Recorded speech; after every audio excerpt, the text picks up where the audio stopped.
ये खबर केआर मंगलम यूनिवर्सिटी द्वारा प्रस्तुत की गई है। देश आजादी की 80वीं सालगिरह मना रहा है। देश ने इन 80 सालों में बहुत तरक्की की। बड़े बड़े शहरों में आधुनिक स्कूल बने, डिजिटल क्लासरूम आए, स्मार्ट बोर्ड आए, बच्चों की पढ़ाई का तरीका बदला। लेकिन क्या देश के हर बच्चे तक इस विकास की पहुंच हुई है? क्या गांव के सरकारी स्कूल में पढ़ने वाले बच्चे को भी वही बुनियादी सुविधाएं मिल रही हैं जो शहर के किसी निजी स्कूल में पढ़ने वाले बच्चे को मिलती हैं? क्या उसके स्कूल में पीने का साफ पानी है? क्या शौचालय की सुविधा ठीक है? क्या बैठने के लिए पर्याप्त बेंच है? क्या स्कूल तक पहुंचने के लिए सड़क है? और अगर इन सवालों का जवाब कई जगहों पर आज भी नहीं है, तो फिर सवाल सिर्फ स्कूल का नहीं बल्कि हमारे विकास के मॉडल का भी है। इसी सवाल को लेकर सीजेपी यानी कॉकरोच जनता पार्टी ने एक नया अभियान शुरू करने का ऐलान किया है। इस अभियान का नाम है स्कूल ठीक करो। खास बात यह है कि इस अभियान की शुरुआत किसी बड़े शहर या राजधानी से नहीं बल्कि महाराष्ट्र के हिंगोली जिले के संतुख पिंपरी गांव से होने जा रही है।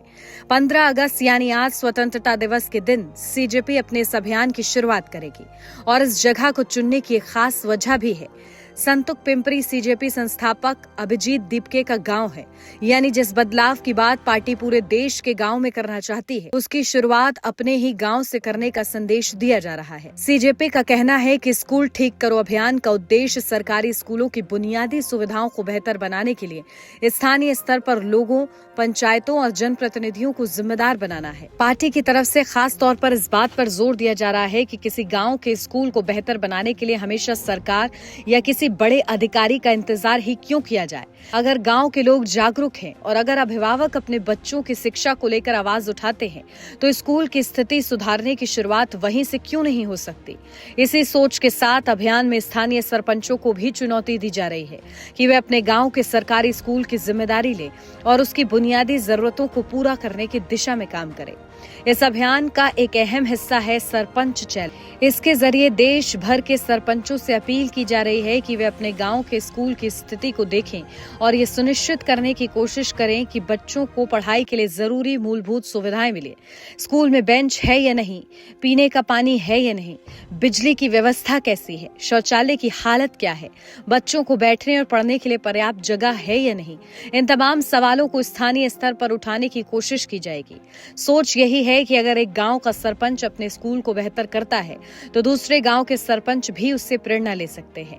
यानी बदलाव का मॉडल ऊपर से नीचे आने के बजाय गांव से गांव तक फैलाने की कोशिश की जा रही है। लेकिन सवाल सिर्फ सरपंचों की जिम्मेदारी का नहीं है। सीजेपी ने इस अभियान में अभिभावकों को भी महत्वपूर्ण भूमिका देने की बात कही है, क्योंकि किसी स्कूल की असली स्थिति जानने के लिए उस स्कूल में पढ़ने वाले बच्चों के माता पिता से बेहतर कौन बता सकता है। अगर बच्चे रोज स्कूल जाते हैं तो उनके माता पिता को भी यह देखने का अधिकार है कि स्कूल में उनके बच्चे को किस तरह की सुविधाएं मिल रही हैं।